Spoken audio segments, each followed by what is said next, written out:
At my dad's birthday dinner, my sister actually laughed and said, "That card has to be fake, let the waiter try it." She said it lightly, almost playfully, but loud enough for the entire table to hear. I didn't argue. I just handed the card over and, as the waiter turned to leave, I gave him one quiet instruction. A few minutes later, my sister stopped smiling when she saw who was walking toward our table. "My name is Victoria Rowan. I'm 38. And before I tell you how that room went from laughter to absolute silence, take a second to like and subscribe if you're into real stories like this. And tell me your city and the time you're listening from. I always read those. Anyway, it started long before the card ever touched the check presenter. I chose the restaurant months earlier. It's one of those places in Manhattan that people don't casually mention, the kind that doesn't advertise, doesn't need to, and rarely has availability unless you know how to navigate the calendar. The private dining space in particular is almost never open. It's tucked away behind a hallway most guests don't even realize exists. I'd hosted corporate functions there before, but booking it for something personal felt different. I remember staring at the date on my phone, my dad's 62nd birthday, and feeling this quiet certainty that it had to be that room. Not the main dining floor, not something loud or theatrical, just that space. Warm lighting, heavy doors, a long polished table that made everything feel intentional. It wasn't about showing off. It was about containment, privacy, focus. The maitre d' had warned me gently that the room usually required months of notice, sometimes more. I told him I understood. I adjusted timelines. I rearranged a few internal things. I don't think my family would have believed how much coordination that single room required, but I also knew they wouldn't ask. The tasting menu alone was close to $4,200 before wine. I remember approving it without hesitation, not because the number didn't matter, it always matters, but because I wanted my father to sit in a room where nothing felt rushed, course after course arriving in a rhythm, conversation unfolding naturally, no one glancing at prices. I selected the wine pairing carefully, not the most expensive bottles on the list, just thoughtful ones, balanced. I didn't want the evening to feel like a spectacle. I wanted it to feel like intention. That distinction has always mattered to me. I've spent years building events where excess is the point, galas where the lighting alone costs more than most people's annual salaries, summits where every detail is engineered to signal power. But when it comes to my family, I've always pulled back. I dress simply around them. I don't talk about scale. I don't reference projects unless directly asked, and even then, I summarize. I think part of that started slowly, almost invisibly. Early on, when I was still building, it was easier to say I was consulting. It sounded small, manageable. It avoided follow-up questions, and as the company grew, I just never corrected the framing.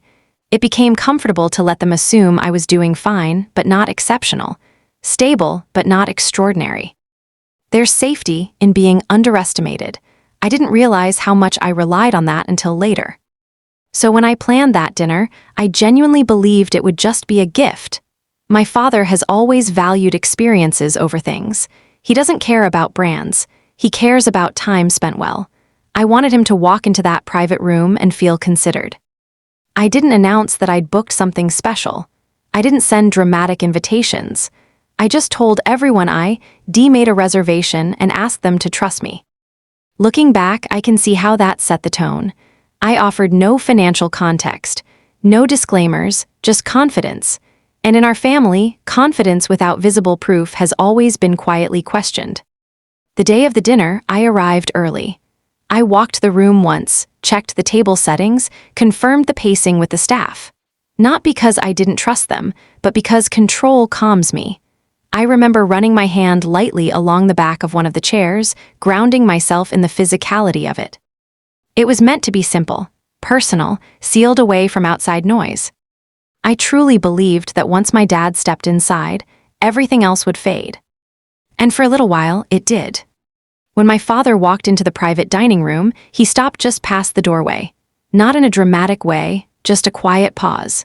He looked around slowly, at the long table, the low amber lighting, the place settings spaced perfectly apart, and I saw something soften in his face. Not surprise exactly, more like recognition that someone had thought this through. He ran his hand along the back of one of the chairs before sitting down. That's something he's always done, touching things lightly, almost absent-mindedly, as if confirming they're real. He kept saying how beautiful it was, how unnecessary but beautiful, and I could hear the sincerity in it. It wasn't performative praise. It was that steady, grounded gratitude he's always had. I remember exhaling for what felt like the first time that evening. The room itself carried a kind of insulated calm. The doors were heavy, and once they closed, the noise from the main dining floor disappeared completely. It felt like we were suspended somewhere outside the city. No traffic hum, no background conversations, just us. The first course arrived, plated almost too carefully to disturb. Conversation started slowly, comments about the space, about how private it felt, about how I'd managed to secure it. I kept my answers simple. I said I'd planned ahead. I said I wanted it to feel intimate. That was true. My father kept looking around between bites, almost studying the room. At one point, he leaned back slightly in his chair and just smiled, not at anyone in particular. Just content. I held on to that expression longer than I realized at the time. There was a warmth to the table then. My mother seemed relaxed. My brother, Evan, was unusually quiet in a good way, just taking everything in. Even Lauren, my sister, appeared impressed at first. She complimented the design of the space, the wine glasses, the pacing of the service. It felt balanced. And I remember thinking, maybe this was enough. I wasn't trying to impress them. That's important. I wasn't sitting there waiting for validation. I just wanted my dad to feel celebrated, to feel prioritized. For once, I wanted him to be in a room where nothing about the evening required him to host, to pay, to organize. He has always been the one to coordinate birthdays, to cover checks, to make sure everyone else was comfortable. That night, I wanted him to relax. There's a subtle pride that comes from hosting well, not pride in cost, pride in execution. Watching plates arrive at the right moment, seeing water glasses refilled before anyone notices they're low, noticing how the lighting flatters everyone at the table. Those are the things I track automatically. It's muscle memory for me. But I didn't let that show. I sat back, I laughed at the right moments, I let the conversation breathe. For a brief stretch of time, maybe 20 minutes, maybe 30, everything felt aligned. The courses flowed, the wine was balanced, and my father kept repeating how special it felt. He said it didn't feel like a public restaurant at all. It felt like something curated just for us. And in that insulated quiet, I allowed myself to believe the evening would stay that way. I remember thinking, this is working. This is exactly what I wanted. And then, almost gently at first, it shifted. It happened when the sommelier placed the second bottle of wine on the table. He described it briefly, vintage, region, notes, the way they always do. Lauren tilted her head slightly as he spoke, the way she does when she's assessing something. After he stepped away, she reached for the wine list that had been resting near my place setting. She scanned it for a moment, longer than necessary. Then she laughed. Not loudly, not aggressively, just sharp enough to cut through the softness that had settled over the room. She pointed out in an almost playful tone that a single bottle on the list cost more than my monthly rent. She said it like it was an amusing observation, something quirky and ironic. But she said it clearly, deliberately. I felt it land. At first, I told myself it was harmless. Lauren has always commented on numbers. It's how she frames value through comparison. She works in branding. She measures impact. Her husband, Paul, works in private equity. They live in spreadsheets and projections, so I smiled faintly and took a sip of water instead of responding. But she didn't stop there. She added that it was impressive I'd chosen a place like this, especially considering I've always described my lifestyle as modest. That word, modest, hung in the air longer than it should have. It wasn't accusatory yet. It was curious, questioning. And I could feel the temperature of the table change. My father's smile didn't disappear, but it faltered slightly, like he wasn't sure how to interpret the comment. My mother shifted in her seat. Evan glanced between Lauren and me in that subtle way people do when they sense tension but don't want to name it. I kept my posture steady. Lauren went on, still in that same measured tone, reminding the table that I've never been flashy, that I've always said I freelance, that I've never talked about big money. She emphasized how unusual it was for someone in a loose consulting role to host something like this without help. It wasn't what she said exactly, it was how public she made it. The room that had felt insulated suddenly felt exposed, like the walls had thinned and outside noise might rush in at any moment. I remember staring down at the table linen, noticing the weave pattern, focusing on something neutral to keep my expression controlled. I've learned over the years that silence can either escalate a situation or neutralize it. In that moment, I chose neutral. I didn't defend myself, I didn't clarify, I simply said that I wanted Dad's birthday to feel special. That was true, it was also incomplete. Looking back, I understand why I stayed quiet. It wasn't weakness. It was habit. I've spent years downplaying my scale around them. Years letting assumptions sit uncorrected because correcting them felt heavier than letting them exist. But silence can be misread. Lauren interpreted it as confirmation.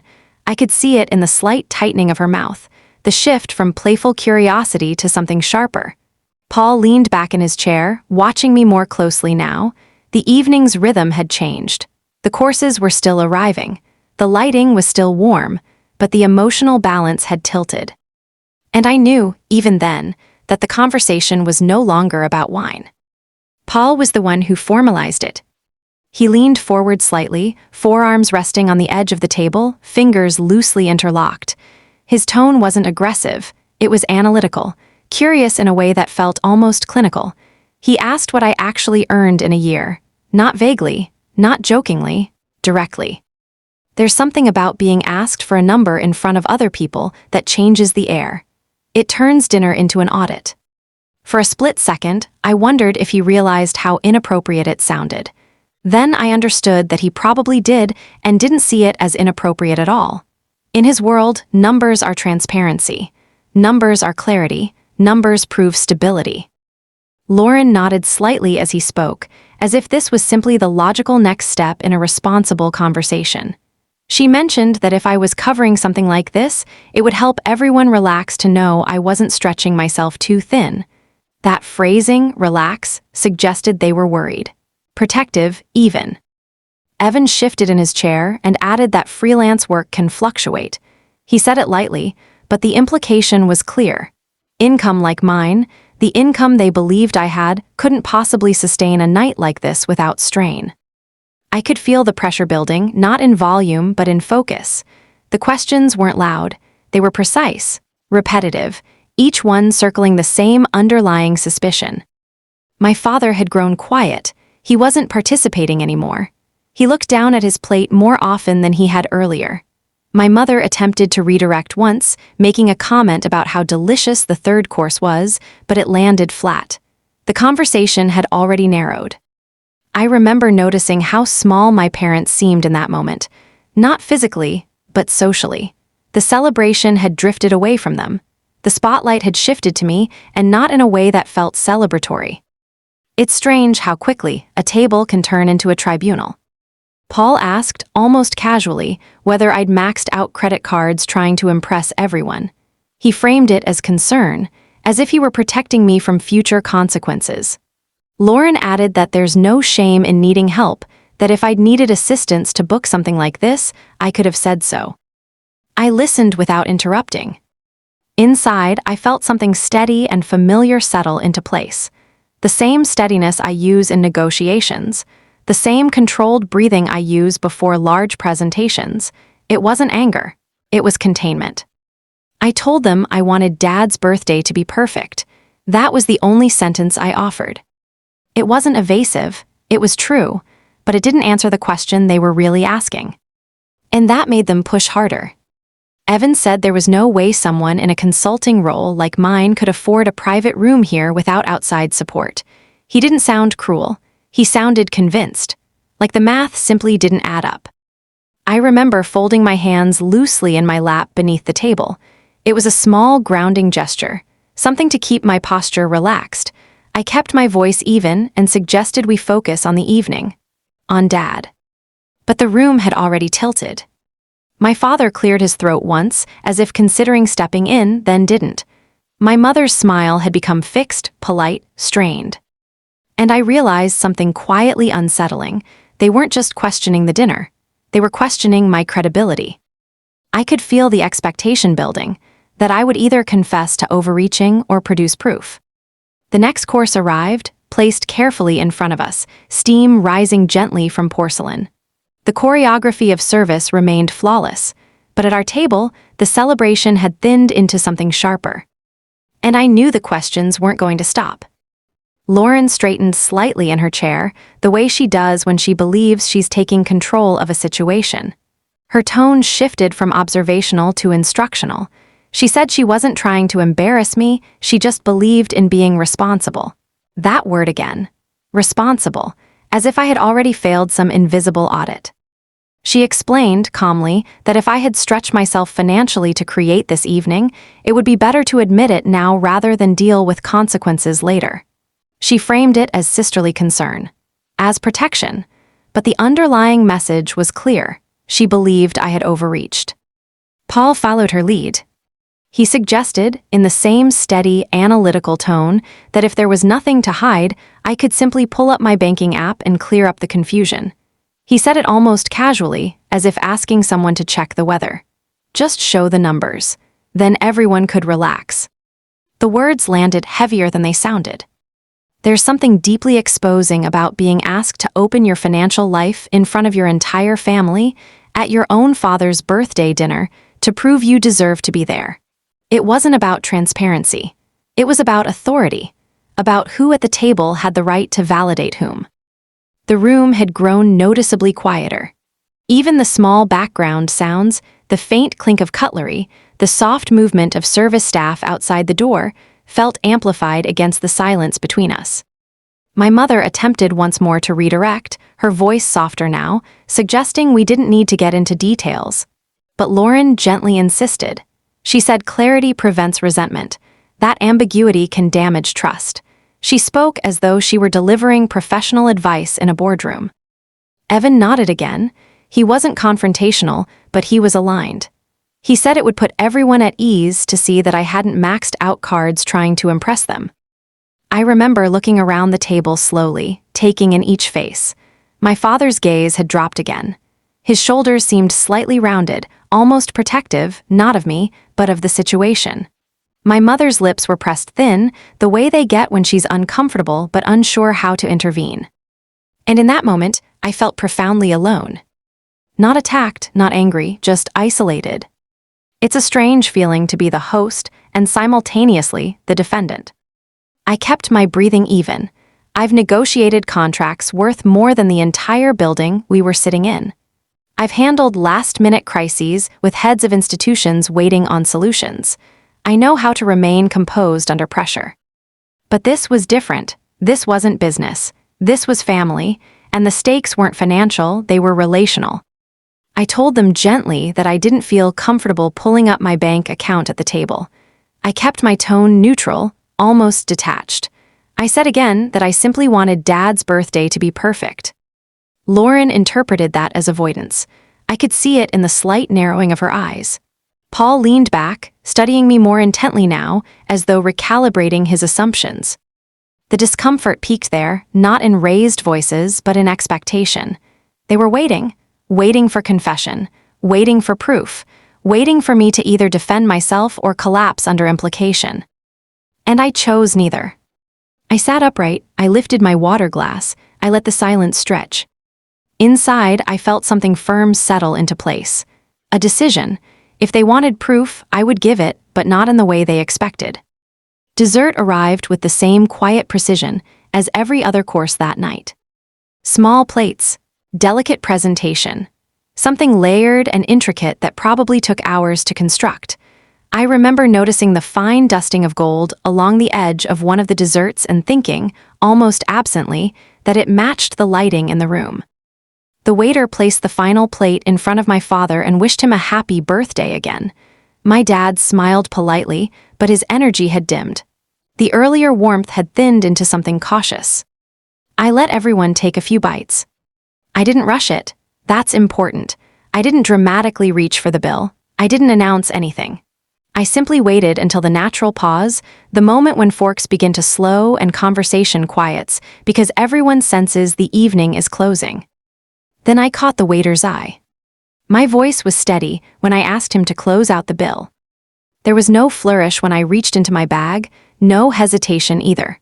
I pulled out my black Centurion card and placed it calmly into the small leather presenter before handing it to him. It wasn't a theatrical gesture. It was almost understated, just the conclusion of a transaction I had always intended to complete. Lauren saw it immediately. She leaned slightly toward Paul, then looked directly at the card, and she laughed. Not a loud, explosive laugh, but sharp, disbelieving, the kind of laugh people use when something feels absurd to them. She said it had to be fake, that real cards like that required an almost unreasonable annual spend. Her tone wasn't curious. It was dismissive.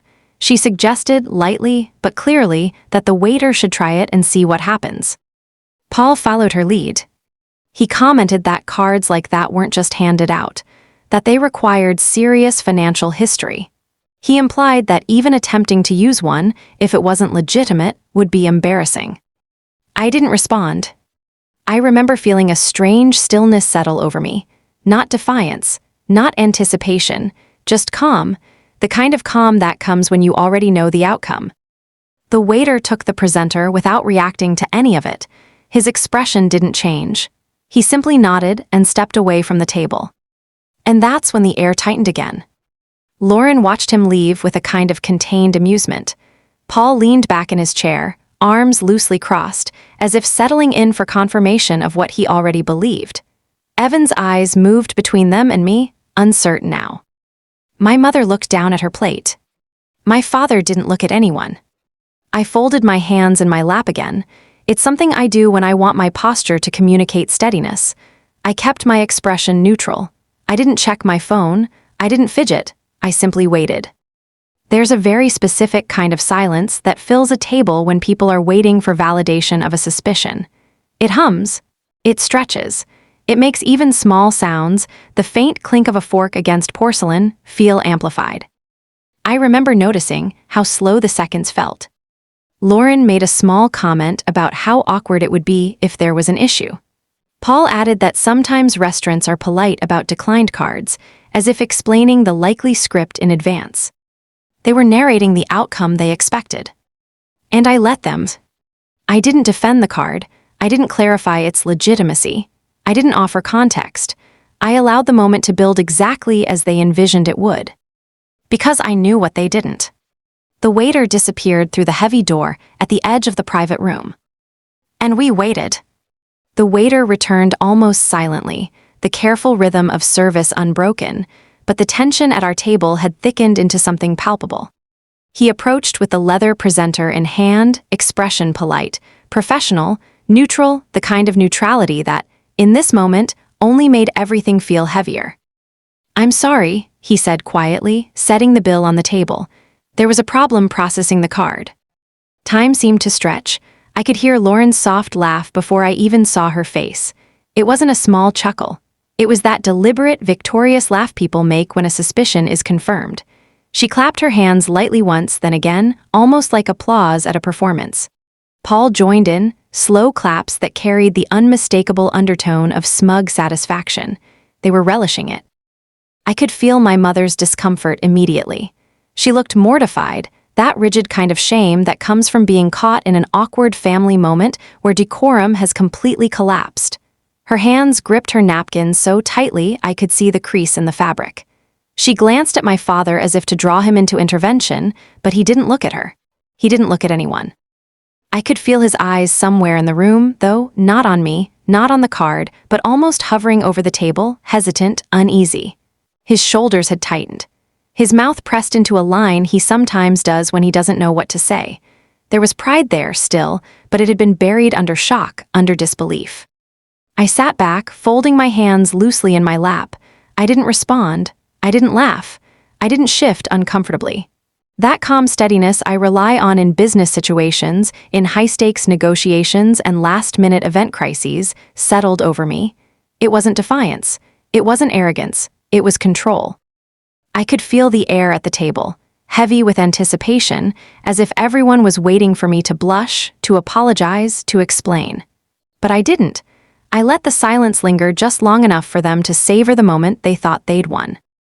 Evan's eyes moved between my parents and me, uncertain now, caught in the same tension I felt all night. The courses continued to arrive around us, small plates, precise garnishes, but none of that mattered anymore. The celebration, the ambience, the carefully curated experience, it was all background noise to the drama at the table. Lauren leaned forward slightly, a hint of smugness in her posture. Paul straightened in his chair, scanning the situation, probably anticipating the next revelation. Their assumption that I had overreached or faked it had been momentarily validated, and they seemed to breathe a little easier in that belief. My mother, still mortified, whispered something under her breath to my father. I caught the softness in her tone, worry, maybe embarrassment, maybe a plea to de-escalate. My father didn't respond. He didn't meet her eyes. He didn't meet mine. There was just a quiet, heavy pause, the kind that hangs between people who know the room has shifted and aren't sure how to reclaim it. And through all of it, I remained calm, measured, patient. The moment had not yet reached its climax, but I knew it would. I just had to let it unfold. I could feel it building, the room holding its breath, waiting for the next piece to fall into place. Before anyone could even fully savor their sense of triumph, the heavy doors at the back of the room swung open again, this time not with the quiet precision of a server, but with purpose. The general manager entered. Tall, composed, impeccably dressed, but with an energy that immediately drew the focus. He didn't glance around at the table or linger on the laughter from Lauren and Paul. His eyes locked on me. He approached swiftly, stopping just short of the table, and said almost urgently, "I am so sorry, ma'am." There was no hesitation in the apology, no preamble, not a general, polite acknowledgement. It was direct, immediate, personal, and it landed differently than anything that had come before. The room, already thick with tension, shifted again. Everyone, even Lauren and Paul, quieted. "I see there was a problem processing your card," he continued, his voice even but urgent. "I wanted to come over immediately to clarify." He gestured slightly toward the presenter on the table, but his eyes stayed with me. The system flagged the account because of an open balance. It wasn't an issue with the card itself. I remember the subtle inhale I felt, almost without realizing it. The words were simple, matter-of-fact, but the implications sank in slowly. The tension from the room, which had felt insurmountable seconds ago, began to fracture. He explained further, glancing briefly at the waiter behind him for confirmation. "Currently, the restaurant owes your company just over $620,000 from multiple events that were catered last month." He listed the details with calm precision, no embellishment, just facts. International gala, private financial summit, diplomatic reception, all executed under my firm, Rowan Collective. I caught my father's reaction immediately. He whispered the number under his breath, almost as if he didn't trust what he'd just heard. His hands gripped the table lightly. His gaze darted between me and the manager, searching for confirmation, trying to reconcile what he thought he knew with what he was hearing now. The general manager continued. "Our finance team requested that the balance remain open for convenience. It's easier for us to offset tonight's charges against what is owed rather than process a separate payment." The quiet settled like a wave. It was so complete that I could hear the soft clatter of silverware as the staff quietly rearranged the plates, adjusting them with meticulous care. The weight of the situation, the hundreds of thousands of dollars, the assumption of a declined card hung over everyone, but it no longer felt threatening. It felt factual, real, and undeniable. I thanked him simply, with that same calm steadiness I'd been relying on all night. There was no flourish, no gloating, just acknowledgement and acceptance. And in that moment, I felt the room shift entirely. Where seconds ago, Lauren and Paul had been poised to lecture, to applaud a moment of supposed failure, now they sat frozen. The expressions on their faces had changed subtly, confusion, disbelief, and the slow dawning that they had miscalculated. My father still didn't meet my eyes, though I could see the faint outline of pride flicker beneath his shock. My mother let out a quiet breath, a soft exhale, her relief palpable but restrained. Evan's jaw was tight, His wide eyes were fixed somewhere between the general manager and me, as if trying to process an alternate version of the evening he hadn't expected. For a moment, the only movement was the gentle repositioning of silverware and the subtle creak of the chairs, as the staff shuffled quietly. I realized then, in the midst of what could have been embarrassment, that the truth of the evening, the work I'd done, the structure I'd built, had finally become undeniable. The room was still. Not quiet in a gentle way, but in the way a held breath can feel stretched across every corner. Every person at the table, my parents, my siblings, even Lauren and Paul, seemed suspended in that space, waiting for the next syllable to either confirm or undo what they thought they knew. My father repeated the number under his breath. 620,000? It wasn't a question. It was disbelief. His voice trembled slightly, not from anger, but from the sheer magnitude of what he had just absorbed. I could see his fingers tightening slightly around his fork, the way he sometimes does when he's processing something too large for the mind to hold at once. The general manager, sensing the pause, began listing the events in meticulous order. He mentioned the International Foundation Gala, the closed-door financial summit, the diplomatic reception. Each name hung in the room, precise and heavy, almost tactile in their presence. And with each listing, the room seemed to realign. What had moments ago been assumed failure was now undeniable evidence. Then finally, the name came aloud. All executed through your firm, Rowan Collective. It had a different weight when spoken than when I had said it in passing in previous conversations with family. Spoken aloud in a private dining room, it became more than a name, it became a fact. A declaration. A history of work, scale, and influence compressed into 2 words. The sound of it seemed to settle over the table like a soft wave, almost asking for acknowledgement. I kept my tone calm, steady, not triumphant, not defensive, just matter of fact. Deduct the dinner from the balance, I said to the general manager. There was no hesitation, no need to elaborate. The room had already caught the shape of the truth. My words were simple, but they carried the authority of someone who had always been in control of the situation, quietly, professionally, invisibly. I didn't need to insist or justify. I simply instructed. I remember feeling the shift in the air, subtle but undeniable. The disbelief in the room didn't evaporate entirely, but it transformed. Confusion gave way to astonishment. Skepticism softened into curiosity. Even Lauren's smug posture loosened slightly. Paul's analytical gaze lingered, but his certainty had cracked. My mother exhaled slowly, the tension melting just enough to reveal relief and pride, though restrained. My father still didn't meet my eyes, but the rigidity in his shoulders had softened. There was still a trace of shock in the way he shifted in his seat, but it was no longer the sharp edge of suspicion. It was the quiet recognition that the daughter he thought he understood had quietly built something he hadn't imagined. The table itself seemed to lean back a little. The server, discreetly standing nearby, relaxed just a fraction. The clink of fine porcelain, once almost deafening in the silence, now sounded ordinary. It was the same room, the same space, the same private dining experience, but the energy had shifted irrevocably. In that moment, I felt something familiar. The comm center I always rely on when orchestrating high-stakes events. Only this time, the stakes were family. And I could see, in the expressions of those around me, that the truth had quietly claimed its space. And I knew that the evening, which had teetered between celebration and confrontation, had begun its slow pivot toward clarity. I could see the hesitation in my mother's eyes. She tilted her head slightly, as if she needed the name to be unpacked, to become tangible in the way she could grasp. Quietly, she asked, "Rowan Collective, what exactly is that?" I inhaled slowly. I wanted to let the words land, let them settle into the room before I spoke. I kept my tone calm, almost conversational, the way I do when explaining a complex event to a client who's nervous but curious. Rowan Collective is a luxury event production company, I began. We specialize in large-scale private and institutional functions, everything from international galas to closed-door financial summits and diplomatic receptions. We manage every detail, every logistics element, and every experience for our clients. Lauren repeated the name slowly, almost tasting it aloud. The sound of it in the room felt different this time, like it carried authority that even she hadn't realized existed before. Paul leaned slightly forward, still scanning the room, processing the implication. I let the silence stretch just long enough for the idea to sink in, then continued. Last year, we cleared just under $52 million in revenue.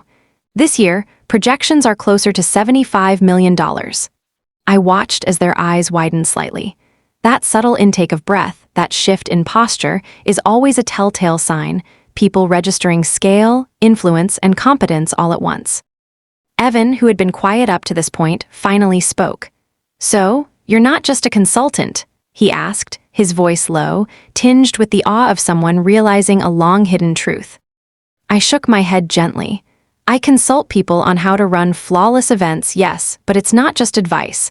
I lead the entire execution." I allowed a moment to let that distinction settle. The word lead carried weight in a way consult had never needed to. Lauren's expression shifted from skepticism to outright disbelief, her hand hovering just above the table. Paul's gaze snapped to his phone, fingers itching to fact-check, as if confirmation could stabilize the sudden reality before him. I continued calmly. "We employ 243 full-time staff members, plus hundreds of contractors. We have offices, warehouses, permanent teams, infrastructure designed to manage events at a level most companies only dream of." The room reacted subtly but unmistakably. Lauren leaned back, lips pressed tight, scanning the details with a growing sense of realization. Paul's eyes narrowed, his earlier certainty unraveling as he scrolled, presumably trying to match the information with public records or rankings he'd assumed must be inaccurate. My mother, meanwhile, let her hand drop, relief and astonishment mingling on her face. My father's fingers drummed lightly on the edge of the table. I could feel him processing not just the numbers, but the scale, the work, and the independence I'd built quietly over years. I added gently, "I've always chosen to live modestly, to stay invisible in terms of lifestyle, not in capability. The company, the events, the staff, that's my focus. The work itself. I never needed to advertise success to family because it's not about proving anything, it's about executing flawlessly." Evan's eyes traveled around the table, from my mother to my sister, then back to me. "So all this time, you've been running a full-scale company and letting us think you were just consulting?" His voice was quiet, but it carried astonishment, the kind that comes from realizing you've underestimated someone completely. I nodded slightly. "Exactly." The room remained suspended, heavy with new understanding, but now the energy had shifted from tension and disbelief to cautious respect, curiosity, and, finally, recognition. And in that moment, I felt a subtle, steady release of the control I'd held throughout the evening.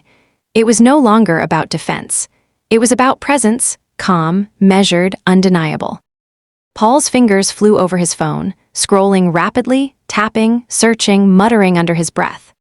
I could see the furrow in his brow deepen with each passing second, that rapid-fire calculation of disbelief and confirmation colliding in real time. He looked up briefly, almost as if seeking permission to believe, then went back to his screen, eyes scanning the rankings, the articles, the sparse snippets of corporate acknowledgement he could find. "Wait, this can't be right," he muttered.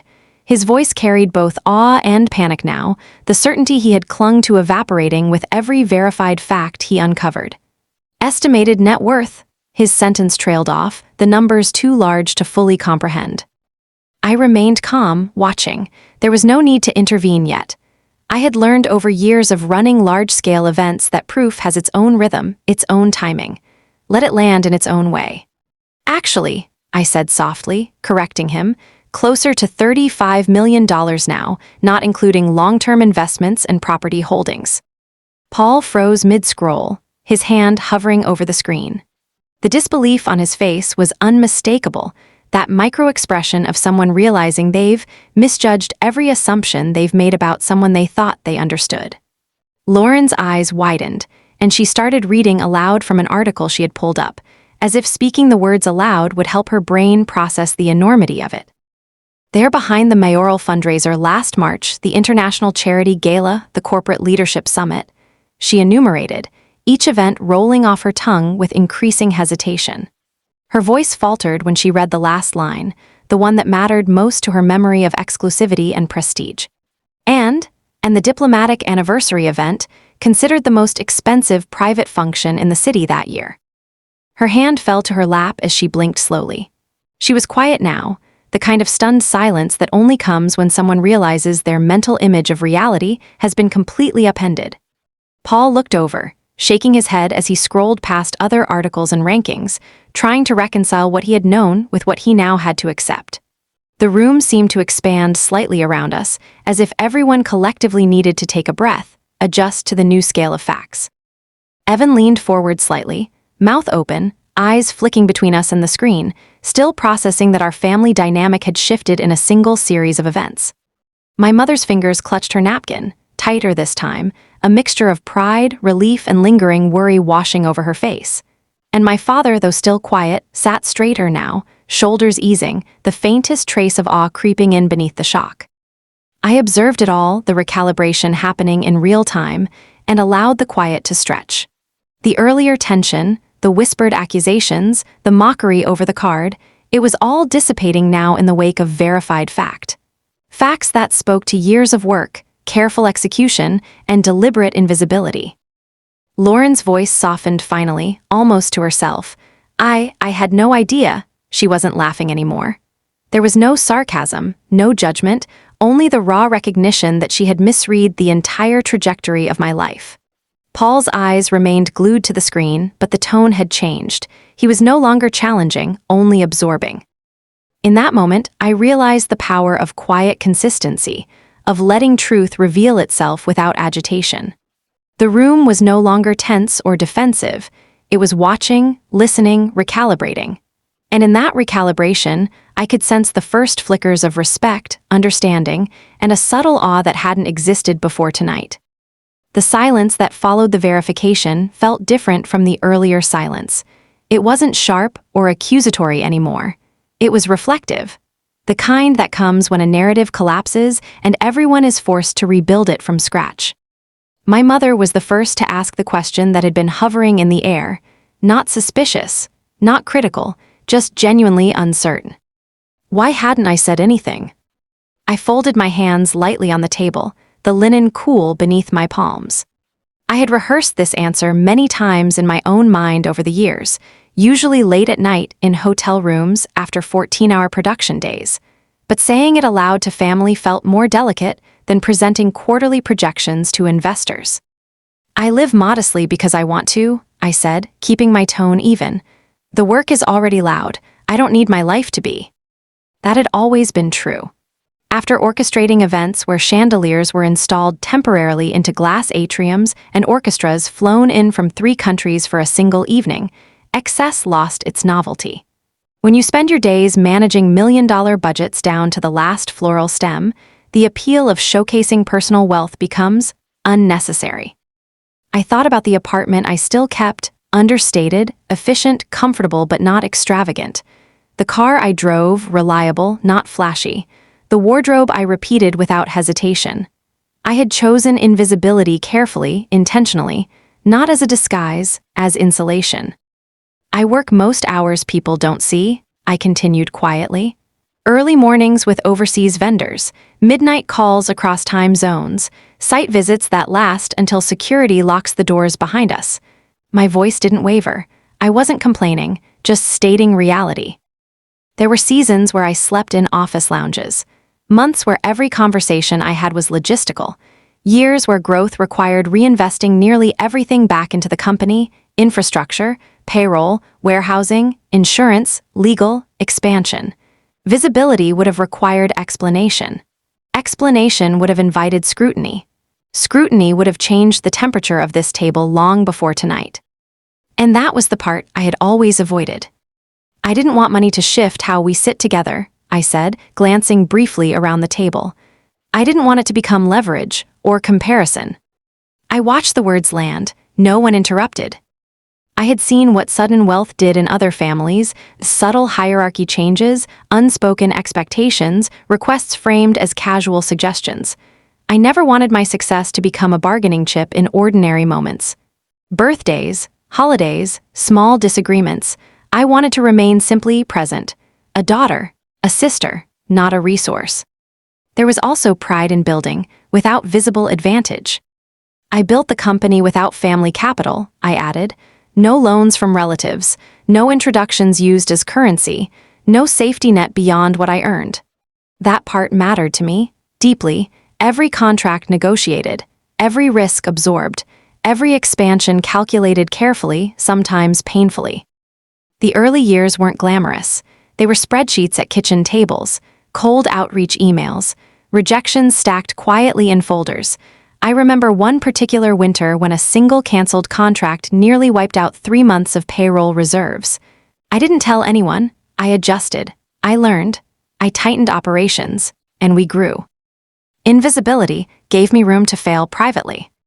I looked at my father then, not accusing, not seeking approval, just acknowledging the space between what he thought he knew and what had quietly unfolded. I preferred to let the work speak for itself, I finished. The room absorbed that, not defensively, not skeptically, just slowly. Lauren wasn't scrolling anymore. Paul's phone lay flat against the table. Evan leaned back, thoughtful. My mother's expression had softened into something steadier, something like understanding. The energy wasn't tense now, it was recalibrated. And for the first time that evening, I felt no need to manage the atmosphere at all. The room did not erupt into applause or sudden celebration. It did something quieter. It adjusted. My father leaned back slowly, as if the chair beneath him had shifted shape. His hand moved from the edge of the table to his lap, fingers interlacing, a gesture I recognized from childhood. It was how he sat when he was rethinking something fundamental.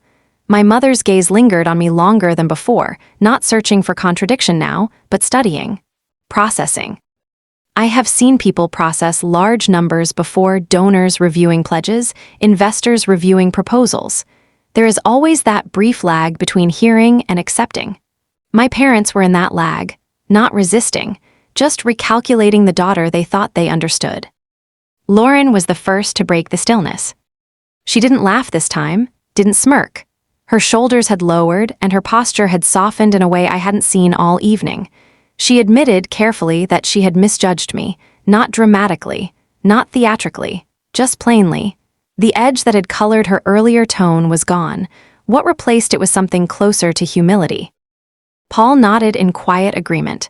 He acknowledged that his own industry perspective had narrowed his assumptions, that unless a company circulates loudly in certain visible financial spaces, it's easy to underestimate its footprint. His words weren't defensive. They were analytical, almost clinical. He recognized the disconnect between visibility and scale, between what trends publicly and what moves privately. Evan still looked stunned. He had been quiet most of the evening, observing more than reacting. Now his expression held something like recalibration mixed with awe. I could almost see the mental replay happening behind his eyes, childhood memories adjusting themselves. The sister who missed holidays because she was consulting. The calls taken outside during family dinners. The flights booked at odd hours. He was stitching those fragments together into something coherent. The champagne sat untouched. Crystal flutes lined the center of the table, catching the low amber light from the chandelier above. Tiny streams of bubbles still rose to the surface, persistent and quiet, but no one reached for a glass. It felt symbolic somehow. The toast that had been prepared for celebration had been paused mid-breath, suspended between who they thought I was and who they now realized I had become. I became aware of the way the room sounded again, the distant hum of the dining area beyond the private doors, the soft shift of fabric as my mother adjusted in her chair, the faint clink as Lauren set her phone face down. No one was arguing anymore, no one was testing. My father finally exhaled fully, not sharply, not dramatically.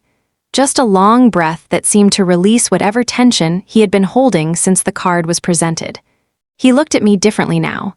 Not with surprise exactly, but with the careful recognition that something significant had unfolded without his noticing. And I realized that this quiet recalibration, was far more powerful than any overt praise would have been. There was no need to celebrate loudly, no need to defend further. The facts had settled into the room like furniture that had always belonged there. I reached for my glass, not to punctuate anything, but simply because the moment felt steady enough to move again.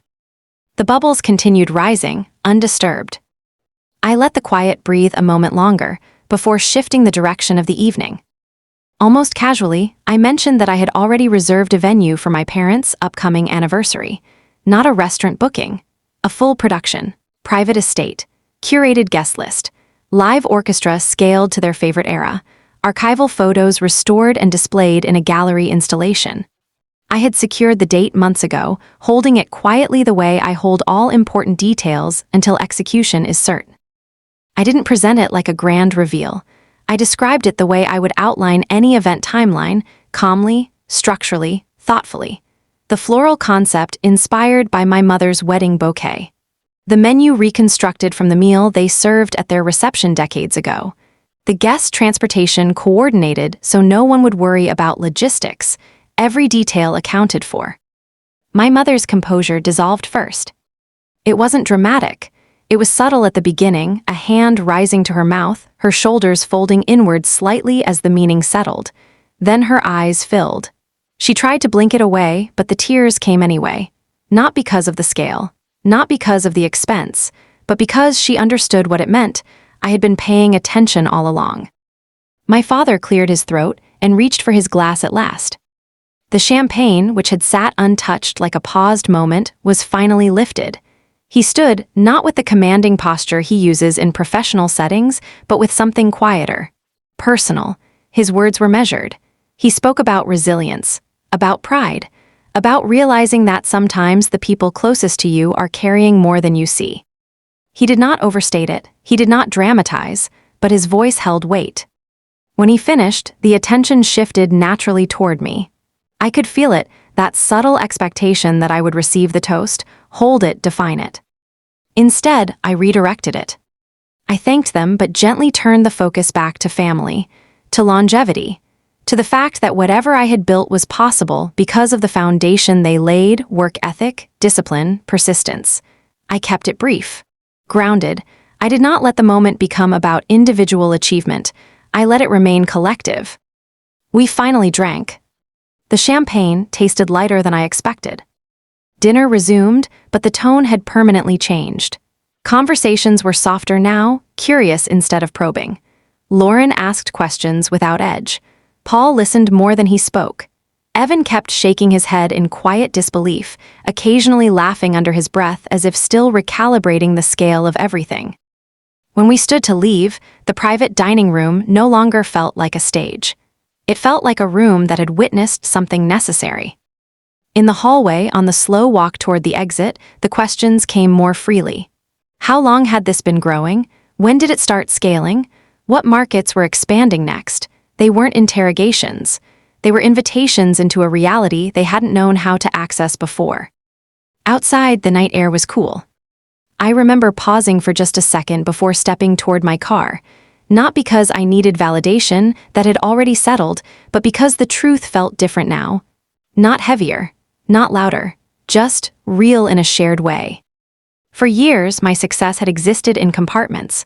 Tonight, those walls had dissolved. And what surprised me most wasn't the recognition. It was the stabilization, the absence of chaos, the simple recalibration of respect. Sometimes the most powerful shift isn't proving something. It's allowing the truth to surface and watching everyone adjust. Have you ever stayed quiet about your growth because you feared it would change how people see you? If this story resonated with you, take a moment to like and subscribe. And if you're ready for another story about quiet strength and unexpected turning points, there's one waiting for you next.